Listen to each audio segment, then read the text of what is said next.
Today we're shaking things up and we're going to do something a little bit different than usual. Today we're covering 2 days of history, the 22nd and the 23rd. We're continuing on from where we left off with yesterday's episode about the first part of the 22nd. Welcome to Salem Witch Trials Daily. I'm Josh Hutchinson. This is Sarah Jack. We begin by continuing on from yesterday. On Friday, April 22nd, 1692, Deliverance Hobbs, Abigail's mother, was examined. The magistrates brought her in sneakily without telling the afflicted who she was. They wanted to see if any of these Salem villagers recognized that woman from Topsfield. Ann Putnam Jr. was the only afflicted person to state Deliverance's name. The others got quiet when asked and only began to accuse Deliverance after Ann said who she was. After Deliverance had denied being a witch several times, Judge Hathorne said, "It is said you were afflicted. How came that about?" Deliverance said she had seen strange sights. Like last Sunday, she saw a great many birds, cats, and dogs at the meeting house, and she heard a voice say, "Come away." Since then, she had seen the shapes of several persons, but they hadn't said anything. Neither had the birds. She reported that the people she saw were Sarah Wilds, who was also examined today, and get this, Mercy Lewis, the afflicted girl. But somehow this latter accusation against Mercy Lewis slipped under the radar, and Mercy was never seriously considered as a witch. Apparently, only Sarah Wilds had hurt Deliverance anyway. Mercy hadn't hurt her.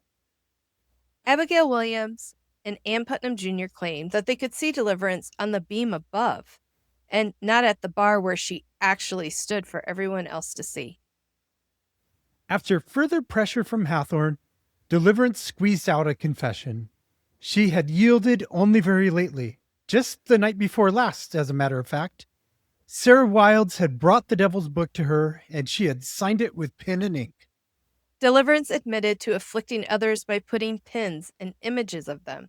Sarah Wilds and Sarah Osborne supplied the images. One image was of John Nichols' child, who Deliverance did afflict. Deliverance did not keep the images, though. The other witches took them away. When asked if there was a man with the witches, Deliverance suddenly remembered that, yes, indeed, there was a tall man with a high-crowned hat. During Deliverance's confession, the afflicted people were free from fits. After the examination, the magistrates asked Deliverance if she had been hurt yesterday. She said she'd felt something like a prick in her right side, which was very sore. She said this happened while she was in a trance, but somehow she felt it. The magistrates made some women inspect Deliverance's side and found it to be pricked just like she'd said, and corresponding to where Benjamin Hutchinson's rapier was said to have hit her yesterday. Remember that? He and Abigail in the tavern, and Deliverance crawling on the table? On guard. In addition, she told the magistrates that after she'd felt the prick yesterday, she had something like dust in her left eye. The afflicted said that Benjamin Hutchinson had touched her eye with his rapier. The afflicted, who I guess were there for this too, said there was a mark by her eye, and the marshal agreed. And the magistrates sent Deliverance to jail. Sarah Wilds' examination was pretty quick. She was brought in, and the afflicted fell into their usual fits. Then they said Sarah was up on the beam too. Apparently, afflicted woman Sarah Bibber had never seen Sarah Wilds before, but now she saw her on the beam too, and she fell into a fit again. Sarah Wilds denied the charges of witchcraft against her. Hathorne blamed her for causing Deliverance Hobbs to sign the book the night before last. Sarah denied ever seeing the devil's book in her life and stated that she had never seen her accusers before. Some in the court charged Sarah with hurting John Herrick's mother. Sarah denied it.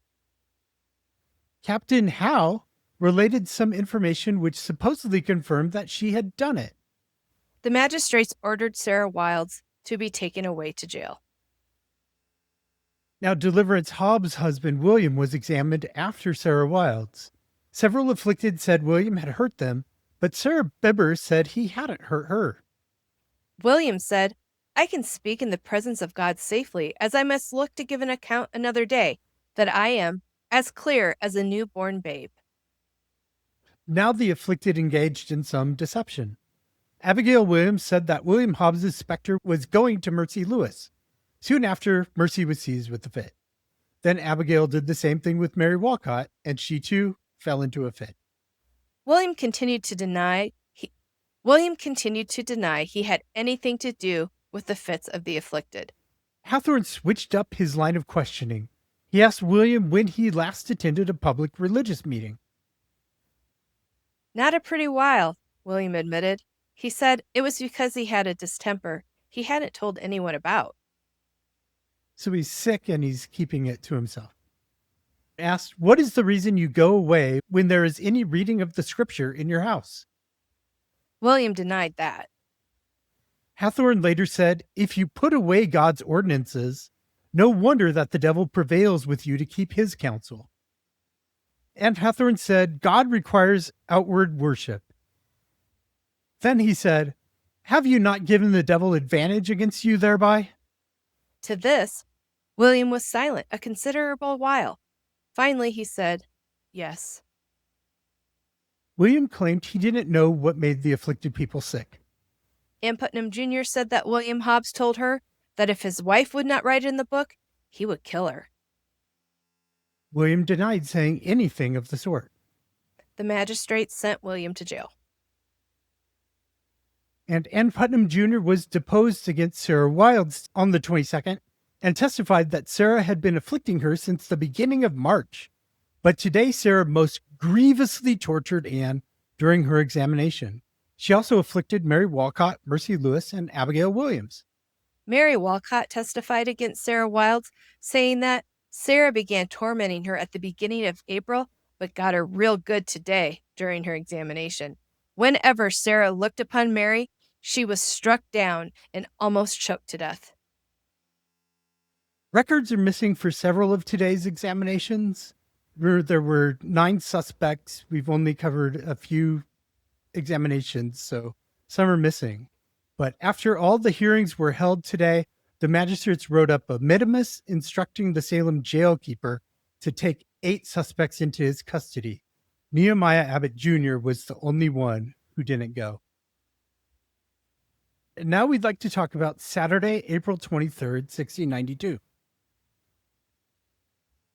Before the examinations began on the 22nd, the witches supposedly had a meeting in the pasture by the minister Samuel Parris's house. Deliverance Hobbs confessed as much when she was questioned in jail on Saturday, April 23rd. Deliverance said that Sarah Wilds called her to the meeting on the pasture.